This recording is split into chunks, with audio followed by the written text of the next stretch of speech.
നമസ്കാരം. വളരെയേറെ ഗുണകരമായ ഒരു വശീകരണ മാന്ത്രിക താന്ത്രിക വിദ്യയെക്കുറിച്ചാണ് ഇന്നത്തെ വീഡിയോയിലൂടെ പറയുന്നത്. ഇത് വെച്ച് ആരെ വേണമെങ്കിലും നമുക്ക് വശീകരിക്കാം, നമ്മുടെ വരുതിയിൽ നിർത്താം. നമ്മൾ ആഗ്രഹിക്കുന്ന കാര്യങ്ങളൊക്കെ നേടിയെടുക്കുവാൻ വളരെ പെട്ടെന്ന് സാധ്യമാകുന്ന ഒരു വശീകരണ രീതിയാണിത്. ദീപച്ചേട്ടാ, ഇത് സംഭവം കൊള്ളാല്ലേ? നമ്മളെ ഭാസ്കരൻ ചെല്ലുന്ന മോളില്ലേ ശരണ്യ, കുറെ നാളായിട്ട് ഞാൻ ട്രൈ ചെയ്യാൻ പറ്റി. അവളെന്റെ വലയ വീഴിലെന്ന്. ഇനി ഇതേപോലെ എന്തെങ്കിലും മന്ത്രവും തന്ത്രവും ഉപയോഗിച്ചാലേ പറ്റുള്ളൂ. ബെസ്റ്റ്. ഒരു മാസം ഇവിടെ നിന്ന് കിട്ടുന്ന ശമ്പളം മൊത്തം ശിവൻകുട്ടി ചേട്ടൻ്റെ കടയിൽ നിന്ന് ഗ്രാമ്പ് വാങ്ങിച്ച് തീർക്കാനേ തികയുള്ളൂ നിനക്ക്. എന്നാലും ചേട്ടാ, ശരണ്യയുടെ പേരൻ്റെ അറ്റത്ത് എൻ്റെ പേര് ചേർക്കാൻ കഴിഞ്ഞാലാ? ജംഗ്ഷനിലെ 2 നില 6 മുറി കെട്ടിടം, പള്ളിയിലടുത്തുള്ള 50 ഏക്കർ റബ്ബർ തോട്ടം, ഒരു പണിക്കും പോകാണ്ട് ഗ്രാമ്പു വേലൊക്കെ ഇട്ട് എന്തോരം ചായ കുടിക്കാം. മിക്കവാറും നീ ഇവളുടെ തന്തപ്പഴിയിൽ നിന്ന് ഇടിയും മേടിച്ച് ഉലുവലേഹ്യം കുടിച്ച് ഗവൺമെന്റ് ആശുപത്രി കയറി ഇറങ്ങാൻ എല്ലാ സാധ്യതയും ഞാൻ കാണുന്നുണ്ട്. Oh my God. അങ്ങോട്ട്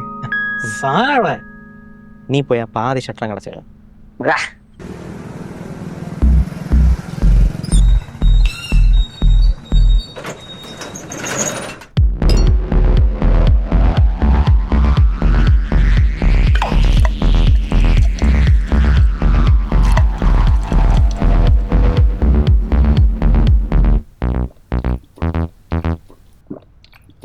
എന്താണ് കേട്ടാ, ഒന്ന് മുട്ടിച്ചിട്ടൊക്കെ കുടിച്ചു. എടാ ലൈലു, ആകെ കയ്യിലുണ്ടായിരുന്ന കാശിന് ഒരൊറ്റ ബിയർ വാങ്ങിച്ച് 2 പേരടിക്കുന്നതേ ഭയങ്കര രോഗാവസ്ഥയാണ്.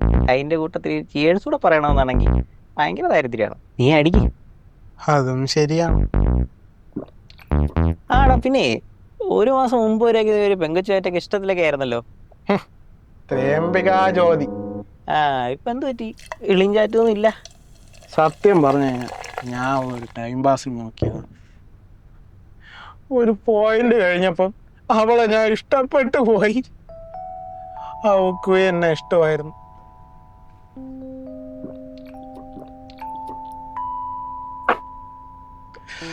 പക്ഷെ ബ്രേക്കപ്പ് ആയി. നിന്റെ കോഴിത്തരമല്ല അവള് കൈയോടെ പൊക്കി കാണും. അതൊന്നും അല്ല, 36 വയസ്സ് വരെ സിംഗിളായി നടന്ന അവളെ ചേട്ടന്റെ കല്യാണം ഈ ഇടയ്ക്കാണ് ഉറപ്പിച്ചത്. അതാണ് കാരണം. അവളുടെ ചേട്ടന്റെ കല്യാണം ഉറപ്പിച്ചതിന് നിന്നെ ബ്രേക്കപ്പ് ചെയ്യേണ്ട കാര്യം എന്താ? അവളെ ചേട്ടന്റെ കല്യാണത്തിനൊപ്പം അവളെയും കല്യാണം നടത്തണം. ഒരേ നേരം ഒരേ സമയം ഒരേ മണ്ഡപത്തിൽ വെച്ച്. അവളെ മരിക്കാണ്ടാക്കണ അപ്പൂപ്പ ഐസി കിടന്ന് പറഞ്ഞു. ഒരു ദിവസം രാത്രി ഒരു ഗുഡ് നൈറ്റും ഗുഡ് ബൈയും പറഞ്ഞ് ബ്ലോക്ക് ചെയ്തിട്ട് പോയവളാണ് അവള്. അവളുടെ ഒരു വിവരവും. നീ ഡിപ്രഷനിലോട്ടൊന്നും പോയില്ലല്ലോ, ഭാഗ്യം. ആര് പറഞ്ഞു? 2-3 ആഴ്ചയായിട്ട് ഡിപ്രഷനിലായിരുന്നു. ഡിപ്രഷൻ മൂട് മാറാൻ വേണ്ടി അമ്മ ലോൺ എടുത്ത് കുടുംബശ്രീയിൽ നിന്ന് മുട്ടനാടിന് വാങ്ങാൻ വെച്ചിരുന്ന കാശിനെ അടിച്ചു മാറ്റിയാണ് ഞാൻ 3 ട്രിപ്പ് പോയത്. ഇടയ്ക്കിടയ്ക്ക് അവളെ ഓർമ്മ വരുമ്പോൾ ആ കുൽദീപയുടെ കടയിൽ 3 പ്ലേറ്റ് പാനിപൂരി കഴിച്ചാണ് ഞാൻ എൻ്റെ ഡിപ്രഷൻ ലെവൽ കുറയ്ക്കണത്. സത്യം പറഞ്ഞ ആടിനെ വാങ്ങാൻ വെച്ചിരുന്ന കാശ് കട്ടേന് നിന്നെ അമ്മ തൊഴുത്തിലെടുത്തിട്ട് അടിച്ച വീഡിയോ സുബീഷ് എനിക്ക് എടുത്ത് അയച്ചായിരുന്നു. പിന്നെ നിന്നെ ഡെസ്പാക്കണ്ടെന്ന് വിചാരിച്ച് ഞാനൊന്നും പറഞ്ഞില്ലെന്നേ ഉള്ളൂ. അല്ല, ചേട്ടൻ ഇതൊരു ചേട്ടൻ്റെ ലവ് സ്റ്റോറി എൻ്റെ അടുത്ത് പറഞ്ഞിട്ടില്ലല്ലോ. മോനെ ലൈലു, നീ ഇതും പറഞ്ഞ് എന്റെ വേലി ചാടാൻ വരണ്ട. മറവി രോഗം വന്ന് എല്ലാം മറന്നാലും മനസ്സ് മറക്കാത്ത ഏതെങ്കിലും ഒരു ദിവ്യ പ്രണയം ഉണ്ടാവുമല്ലോ.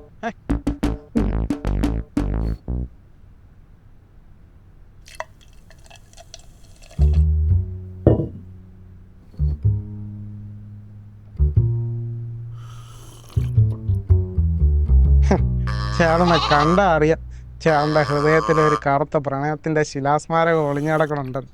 പറ, എങ്കിൽ ചേട്ടന് എൻ്റെ വക ഒരു ബിയർ.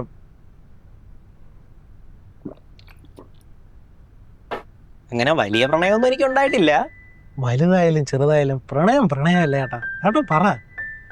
കോളേജ് പഠിക്കുന്ന സമയത്താ, ഫസ്റ്റ് ഇയർ ക്ലാസ് തുടങ്ങി ഒരു 3 മാസം കഴിഞ്ഞപ്പോൾ ഞങ്ങളുടെ ക്ലാസ്സിൽ വീൽ ചെയറിലൊരു കുട്ടി വന്നു. വേദിക.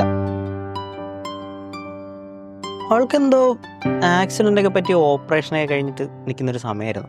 അവളങ്ങനെ എല്ലാവരോടും ഇടിച്ചേരെ സംസാരിക്കുന്ന ഒരാളൊന്നുമല്ല.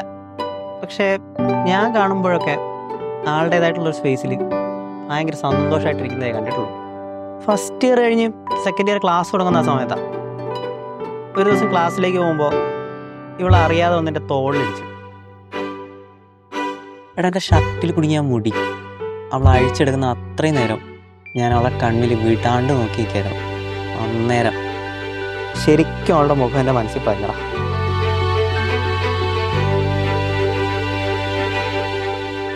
പിന്നെന്തായി പറ. ഞാനിവളെ പ്രപ്പോസ് ചെയ്യാൻ തീരുമാനിച്ചൊരു ദിവസമുണ്ട്. അന്ന് ഞങ്ങൾ ജൂനിയേഴ്സും സീനിയേഴ്സും കൂടെ ഒരുമിച്ചൊരു സെഷൻ ഉണ്ടായിരുന്നു രാമദാസ് സാറിൻ്റെ. പക്ഷെ അന്ന് ഇവളുടെ പിന്നിലിരുന്ന 3 സീനിയേഴ്സ് താരകൾ സ്റ്റാപ്പറല്ലേ അതിട്ട് അവളുടെ മുടിയിൽ അടിക്കുക. അതിലൊരു തെണ്ടിയാണെങ്കിൽ ഇവളുടെ മുടി കട്ട് ചെയ്യുക. ചേട്ടൻ എന്നിട്ട് എന്താ ചെയ്തത്? എടാ പ്രേമിക്കുന്ന പെണ്ണിൻ്റെ മുടിയിൽ ഏവനേലും ഇതേപോലെ കോലം ഇട്ട് കളിക്കുന്ന കണ്ട നോക്കിക്കൊണ്ടിരിക്കാൻ പറ്റൂ. എന്നിട്ട് ക്ലാസ് കഴിഞ്ഞ് ഇൻ്റർവെല്ലായപ്പം ടോയ്ലറ്റിൻ്റെ സൈഡിൽ നിന്ന് സിഗരറ്റ് വലിച്ചുകൊണ്ട് നിന്നവന്മാരോട് ഞാൻ ഇത് പോയി ചോദിച്ചു. ആകെ പ്രശ്നമായി. എനിക്ക് മാത്രം 3 മാസം സസ്പെൻഷൻ. 3 മാസത്തെ സസ്പെൻഷൻ കഴിഞ്ഞ് ചേച്ചിനെ വീണ്ടും കണ്ടായിരുന്നു? ഇല്ലടാ, ഞാൻ പിന്നീട് കോളേജിലോട്ടേ പോയിട്ടില്ല. ആ 3 മാസം ശരിക്കും എന്നെ ഇല്ലാണ്ടാക്കി. ഗൾഫിലുണ്ടായിരുന്ന അച്ഛൻ അവിടെ ആക്സിഡൻറ്റിൽ മരിച്ചു. അത് കഴിഞ്ഞ് എനിക്ക് ഗൾഫിൽ പോകേണ്ടി വന്നു. 4 വർഷം പണിയെടുത്ത കാശിന് പെങ്ങളെ കെട്ടിച്ചു.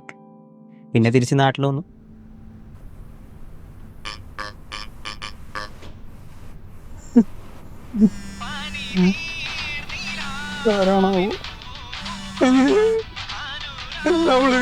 ആര്? ഏത്? ഞാൻ പറഞ്ഞില്ല ഏട്ടാ, ഒരു ഗുഡ് ബൈ ഒരു ഗുഡ് നൈറ്റ് ലവള്. അപ്പൊ ഞാൻ എടുക്കൂല. എനിക്കില്ല.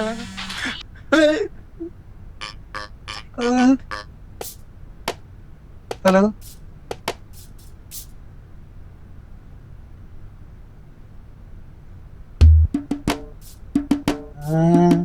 എന്താണ് പറഞ്ഞത്? നാളെ അവളുടെ ചേട്ടൻ്റെ കല്യാണം നൈറ്റ് പാർട്ടിക്ക് എന്നെ വിളിച്ചത്. ആ ഓടി ചെല്ലി. നിന്നെ അവരുടെ ഫ്രണ്ട്സിന്റെ ഫ്രണ്ടിട്ട് ഊക്കാൻ വേണ്ടി വിളിക്കുന്നതാ, വേറെ ഒന്നിനുമല്ല. ഓ എടാ നീ പോവാണോ? എനിക്ക് അവളുടെ മുഖത്ത് വെച്ച് ഒരു കാര്യം പറയാനുണ്ട്. എന്ത്? ഒരു ഗുഡ് നൈറ്റ് ഒരു ഗുഡ് ബൈ. എടാ അങ്ങോട്ട് പോകുന്നതൊക്കെ കൊള്ളാം. അവിടെ ചെന്ന് അലമ്പുണ്ടാക്കിയിട്ട് അവിടെ നിന്ന് അടിയും കൊണ്ടോണ്ട് എന്നെ വിളിക്കരുത്.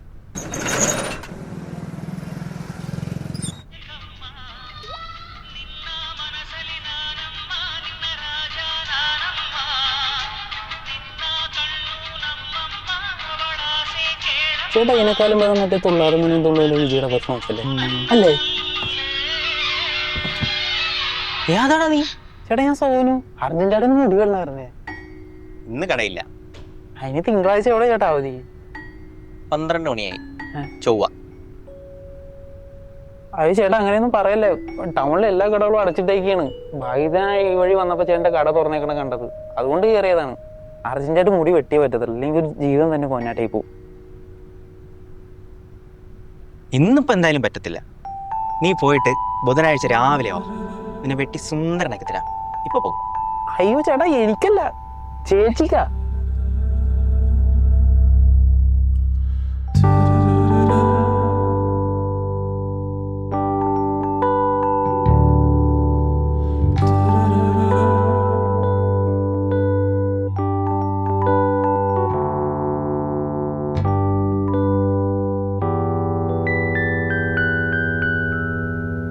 എടാ നീ ഇങ്ങോട്ട് വന്നേ. എടാ ഇത് മെൻസ് സലൂണാണ്. യൂണിസെക്സ് ആക്കാൻ പറ്റുമോ? എടാ ഒന്നും പറ്റത്തില്ല. നീ ഇവിടെ വിളിച്ചോണ്ട് പോയേ. ചേട്ടാ ചേട്ടൻ ഫെദർ കട്ടൊന്നും ചെയ്യണ്ട, ജസ്റ്റ് ഒന്ന് മുട്ടടിച്ചാൽ. എടാ നിങ്ങൾ രണ്ടും ഇവിടെ നിന്ന് ഇറങ്ങിയേ. അയ്യോ ചേട്ടാ അങ്ങനെ പറയല്ലേ. ഇനി മുട്ട അടിക്കാനായിട്ട് വല്ല പഴനിക്കാ തിരുപ്പതിക്കാ പോണ വല്ല പാണ്ടിലോറിയും കൈ കാണിക്കേണ്ടി വരും. അതിനാണെങ്കിൽ ഇന്ന് സമയമില്ല. നാളെ വെളുപ്പിനെ ചേച്ചിയുടെ കല്യാണമാണ്. അത് മുടക്കാനായിട്ടാണ് ഞങ്ങൾ ഈ പരിപാടിയൊക്കെ ചെയ്ത് കൂട്ടുന്നത്. കല്യാണം മുടക്കാനാ? എന്തിന്? ചേട്ടാ ഈ കല്യാണം എന്ന് പറയുന്നത് സിംഗാറും ഫോണും പോലെയാണ്. മനസ്സുകൊണ്ട് ഒരിക്കലും കണക്ട് ആകാത്തവർ ഒരുമിക്കുമ്പോൾ അത് ഈ 5G സിം എടുത്ത് 4G ഫോണിൽ ഇരുന്ന പോലെ ആയിരിക്കും. ഒരിക്കലും സിങ്ക് ആകത്തില്ല. ആ അവസ്ഥയാണ് ഈ ചേച്ചിയുടെ. ചേട്ടാ കാശ് എത്ര വേണമെങ്കിലും തരാം. വേണമെങ്കിൽ 5000 രൂപ ഇപ്പൊ തന്നെ GPay ചെയ്ത് തരാം. 5000? എന്തേ കുറഞ്ഞു പോയാ? വേണമെങ്കിൽ കൂടുതൽ കാശ് തരാം. അല്ല ഈ കല്യാണം മുടക്കുന്നുണ്ട് എനിക്ക് വേറെ പ്രശ്നമൊന്നുമില്ലല്ലോ അല്ലേ? ചേട്ടനൊരു കുഴപ്പം വരത്തില്ല, ഉറപ്പ്. നീ പറഞ്ഞ 5000 കണക്കൊണ്ടൊന്നുമല്ല, 4G 5G അത് ഒരിക്കലും കണക്ട് ആകത്തില്ല. അതുകൊണ്ട് മാത്രം. ചേച്ചി ഞാൻ പുറത്തുണ്ടാകും കേട്ടോ. ആരെങ്കിലും വരികയാണെങ്കിൽ ഞാൻ സിഗ്നൽ തരാം. ഓക്കെ?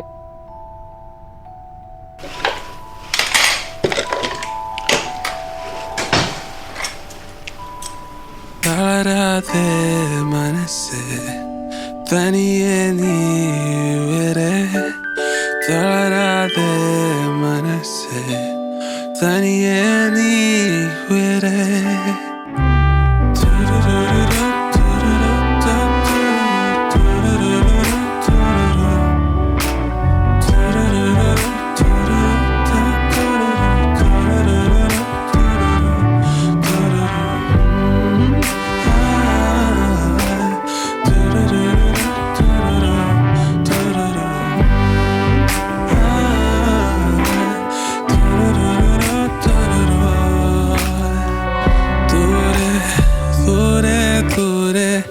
കണ്ടെന്റെ സ്വപ്നം ദൂരെ അനിതയാക്കലുന്ന പോലെ, മനസ്സേ നീ തളർന്ന പോലെ.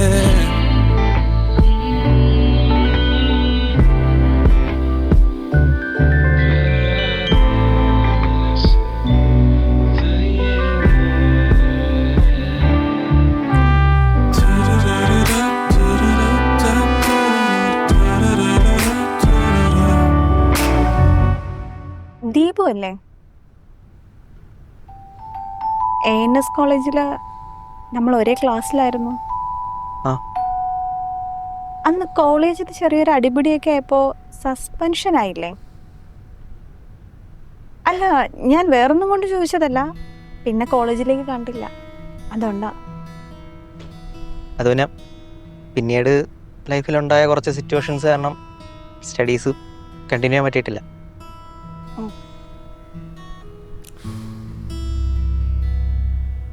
അല്ല ദീപു, എനിക്കൊട്ട് സമയമില്ല, നമുക്ക്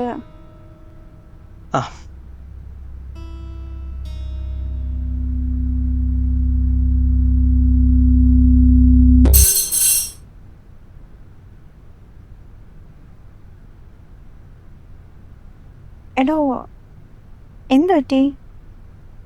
എടോ, ഈ കല്യാണത്തിന് എനിക്ക് താല്പര്യമില്ലെങ്കിൽ വീട്ടുകാരോട് തുറന്നു പറഞ്ഞിട്ടായിരുന്നോ? ആവുന്നത് ഞാൻ പറഞ്ഞു നോക്കി.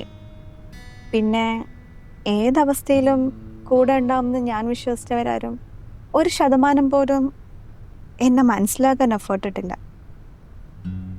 പിന്നെ ഒരു പോയിന്റ് കഴിഞ്ഞപ്പോൾ ഹോപ്പ് മുഴുവനായി ഒന്ന് പോയി കിട്ടി. പിന്നെ എത്ര പറഞ്ഞിട്ടും എന്ത് ചെയ്തിട്ടും കാര്യമില്ലെന്ന് മനസ്സിലായി. എടോ, അങ്ങനെയാണെങ്കിൽ തനിക്ക് കെട്ടാൻ പോകുന്ന പയ്യനെ നേരിൽ കണ്ട് തുറന്നു പറഞ്ഞാൽ പോരായിരുന്നു ഇതൊക്കെ? ഞാൻ ആ ഒരു ഓപ്ഷൻ ട്രൈ ചെയ്യാതെയാണ് ഈ ഒരു പോയിന്റിൽ എത്തി നിൽക്കുന്നതെന്ന് എനിക്ക് തോന്നുന്നുണ്ടോ?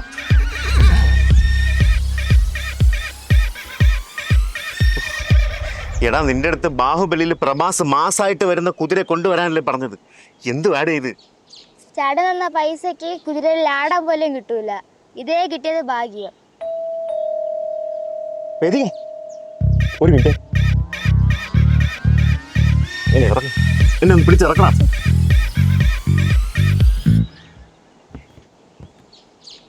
ഹോഴ്സ് റൈഡിങ് ആയിരുന്നേ. എടാ, ഇതിനെ ഇനി കൊണ്ടുപോയി തൊഴുത്തി കെട്ടിക്കാം. വേദിക, നമുക്ക് വേണമെങ്കിൽ കല്യാണ തലേന്നേ റിസപ്ഷന് പോകുമ്പോൾ ഈ കുതിരയിൽ പോയൊരു മാസ് എൻട്രി കൊടുക്കാം. അതുമല്ലെങ്കിൽ തലേദിവസം വീട്ടിൽ നിന്ന് മണ്ഡപത്തിലോട്ട് പോകുമ്പോൾ ആനപ്പുറത്ത് പോകാം.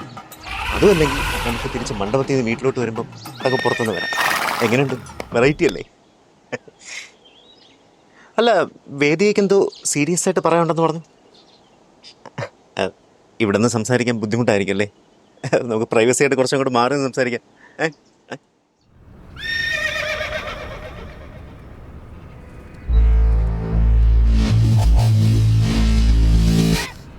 അപ്പൊ തനിക്കെന്നെ വിവാഹം കഴിക്കാൻ താല്പര്യമില്ല?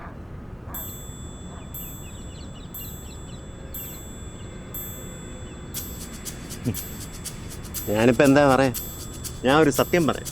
തൻ്റെ വീട്ടുകാരെയും എൻ്റെ വീട്ടുകാരെയും കൂടെ കമ്പയർ ചെയ്യുമ്പോൾ തൻ്റെ വീട്ടുകാരുടെ സ്റ്റാറ്റസ് വളരെ താഴെ. എൻ്റെ വീട്ടിലെ റേഷൻ കാർഡിൽ തൻ്റെ പേര് പതിയുന്നത് തന്നെ ഒരു ഭാഗ്യമാണെന്ന് തിരിച്ചറിയാനുള്ളൊരു മിനിമം കോമൺ സെൻസ് പോലും തനിക്കില്ലാതെ പോയല്ലോ. കഷ്ടം. തന്നെ പെണ്ണ് കാണാൻ വന്നപ്പോഴേ ഇയാളുടെ അമ്മ എന്നോട് പറഞ്ഞ പുഴുങ്ങിയ കള്ളം എന്താണെന്ന് അറിയാമോ? ഇയാൾക്ക് MBA ഉണ്ട്, ഗ്രാജുവേറ്റ് ആണ്. അതറിഞ്ഞ് ഞാൻ അപ്പം തന്നെ കോളേജിൽ വിളിച്ച് അന്വേഷിച്ചു. അപ്പോഴാണ് അറിയുന്നത് 3 സപ്ലി ഉണ്ടെന്നുള്ളത്. അയ്യേ, മോശം. ഇതൊക്കെ അറിഞ്ഞിട്ടും PhDയും DSCയും ഉള്ള ഞാൻ തന്നെ കല്യാണം കഴിക്കാൻ 2 കാരണങ്ങളാണ്. അറിയാമോ? 1, പണ്ട് ഞാൻ 2ാം ക്ലാസ്സിൽ പഠിക്കുന്ന സമയത്ത് മനസ്സുരുക്കി സ്നേഹിച്ച പെണ്ണിൻ്റെ പേരായിരുന്നു വേദിക. 1% ബുദ്ധി പോലും ഇല്ലാത്തവൾ എൻ്റെ ട്രൂ ലവ് റിജക്റ്റ് ചെയ്തു. അന്ന് തൊട്ടേ മനസ്സിൽ കുറിച്ചിട്ടതാണ് വേദിക എന്ന പേരുള്ള ഒരു കുട്ടിയെ മാത്രമേ ഞാൻ കല്യാണം കഴിക്കുന്നുള്ളൂ. 2, തൻ്റെ ഈ ആനപ്പൂട പോലത്തെ കൂടി എൻ്റെ അമ്മയ്ക്ക് ഭയങ്കര ഇഷ്ടമായി. അതുകൊണ്ട് ഇനി എന്തൊക്കെ സംഭവിച്ചാലും തന്നെ ഞാൻ കെട്ടിയിരിക്കും. ഇത് സത്യം.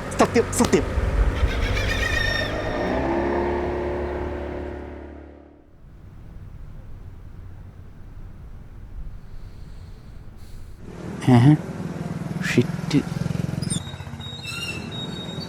ചന്ത് കുടഞ്ഞൊരു സൂര്യൻ മാനത്ത്. ആള് വരുന്നുണ്ട്. പേടിക്കണ്ട, ഞാനാ അവിടെ ഒരു വയസ്സായവരൊപ്പം ഉള്ളാൻ നിന്നതാ. പേടിക്കണ്ട, ഞാൻ പുറത്തുണ്ടാവും. ഓക്കെ. ഇവനാരാ, തൻ്റെ അനിയനാണോ? അല്ല, എൻ്റെ കസിനാ. സത്യം പറഞ്ഞാൽ ഇപ്പോഴത്തെ എൻ്റെ അവസ്ഥ മനസ്സിലാക്കുന്നത് കൂടെ നിൽക്കുന്നതൊക്കെ അവൻ തന്നെയാ.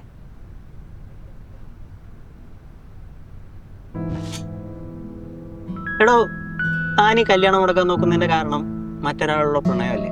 സത്യമല്ലേ? ജോലിയുടെ ഭാഗമായിട്ട് ചെന്നൈയിലേക്ക് ഓൺസൈറ്റ് പോകുന്ന സമയത്താ ഞാൻ നോബിളിനെ പരിചയപ്പെടുന്നത്. അവിടെ നിന്ന് അങ്ങോട്ട് നമ്മൾ നല്ല സുഹൃത്തുക്കളായി പരസ്പരം മനസ്സിലാക്കി. ലൈഫിൽ ഞാൻ വേറെ ആരുമായിട്ടും ഇത്രയും കണക്റ്റ് ആയിട്ടില്ല. പക്ഷേ 1 മാസം മുന്നേ അവൻ്റെ ഒരു ആക്സിഡൻ്റ് ആയി. അവൻ എപ്പോഴും കോമയിൽ തന്നെയാണ്. അവൻ പഴയതുപോലെ തിരിച്ചു വരും. ആ ഒരു കാര്യത്തിൽ എനിക്ക് നല്ല ട്രസ്റ്റ് ഉണ്ട്. പക്ഷെ എന്നാലും അവൻ്റെ സ്ഥാനത്തേക്ക് വേറൊരാളെ റീപ്ലേസ് ചെയ്യാൻ എനിക്ക് പറ്റുന്നില്ല. ലൈഫിലോ അവൻ്റെ പ്രസൻസിൽ ജീവിക്കാനാ എനിക്കിഷ്ടം. അതിന് വേണ്ടിയിട്ടാ ഞാനിതെല്ലാം.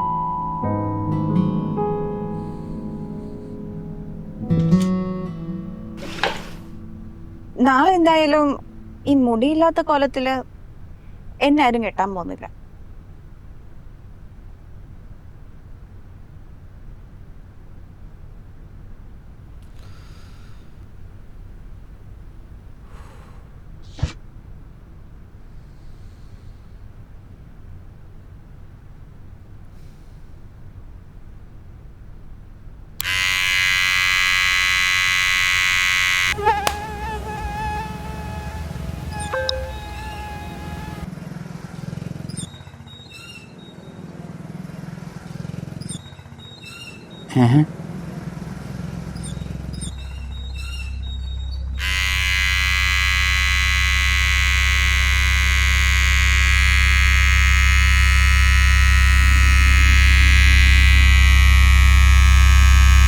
ചേച്ചി പേടിക്കണ്ട, പിന്നെ ഞാനാ. ചേച്ചിയുടെ കല്യാണം മുടങ്ങി. എങ്ങനെ? ചേച്ചീനെ കെട്ടായിരുന്നില്ല ഒരുത്തൻ, അവന്റെ മുന്നാരപ്പങ്ങൾ ഒളിച്ചോടി. കൂടെ ഒളിച്ചോടി അവന്റെ ഫോട്ടോ ഗ്രൂപ്പിൽ വന്നുണ്ട്. യോനാ?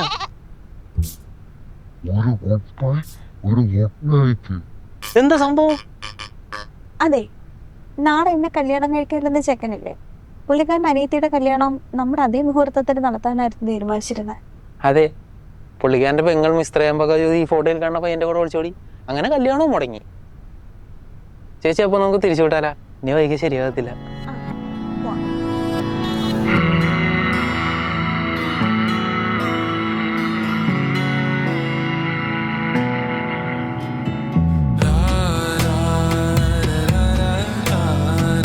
അപ്പൊ ദീപു, ബൈ. ബൈ.